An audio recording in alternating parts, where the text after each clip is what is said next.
नमः ॐ विष्णुपादाय कृष्णप्रेष्ठाय भूतले श्रीमते भक्तिवेदान्ता स्वामिन्निति नामिने नमस्ते सारस्वते देवे गौरवाणी प्रचारिणे निर्विशेष शून्यवादी पाश्चात्य देशतारिणे. Hare Krishna everyone, welcome to Grow Through Gita, yet another episode.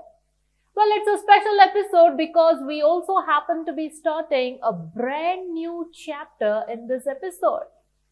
We have just wrapped up chapter number 5. Do you remember what the title was? Karma Sannyasa Yoga. And this particular chapter, that's chapter 6, is titled Sankhya Yoga by Srila Prabhupada in Bhagavad Gita as it is. It can also be called Dhyana Yoga because it's all about meditation. I should not say all about, predominantly it's about meditation. It is also called Ashtanga Yoga because heavily Krishna is going to talk about the 8-step process of yoga in this particular chapter. And even before we get into the very first shloka, let us try and get a really good overview of the entire chapter. Well, of the 700 shlokas in the Bhagavad Gita, how many shlokas are there in chapter 6? It's a pretty good-sized chapter, a medium-sized chapter with 47 verses in it. And what is the flow of all these 47 verses? Let me briefly give them to you. So, shlokas 1 to 9, Krishna is going to talk about what are the prerequisites for meditation, for dhyana. And then shlokas 10 to 32, which is a major chunk actually, about 23 verses, Krishna is going to talk about practice to perfection of yoga. There are several shlokas where he'll talk about the practice part of the yoga, and then as he progresses forward, he is going to talk about the perfection of yoga. So that is shlokas 10 to 32. Even within that, shlokas 10 to 15, it's going to be primarily realization of the Brahman feature of the absolute truth. Shlokas 16 to 23, it talks about the realization of the Paramatma feature of the absolute truth. And shlokas 24 to 32, it is the realization of the Bhagavan feature of the absolute truth. And then shlokas 33 to 37, Krishna is going to talk about dealing with the mind. Because this chapter, the main theme that is discussed is art of mind control. And we will see later in this particular section, that is shlokas 33 to 37 in this particular section, Arjuna is going to tell Krishna in a very honest, revealing way, Krishna, I think it's very, very, very difficult to control the mind, even more difficult than controlling the turbulent wind. So in answering that particular question of Arjuna, Krishna reveals a whole lot about dealing with the mind. And then shlokas 38 to 45, Arjuna asks yet another relevant question, important question. That is, what is the destination of an unsuccessful yogi?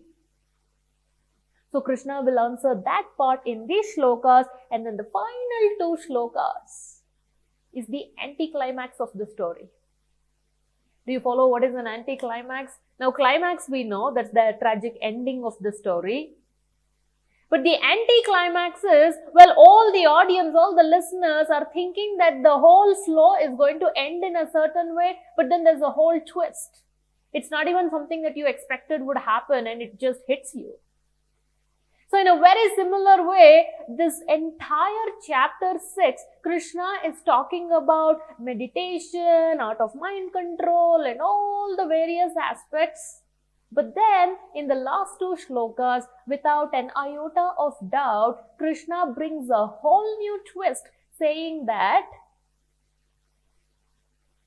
of all the different things that you can become, becoming yogi is the best. And what kind of yogi is the best? Bhakti yogi is the best.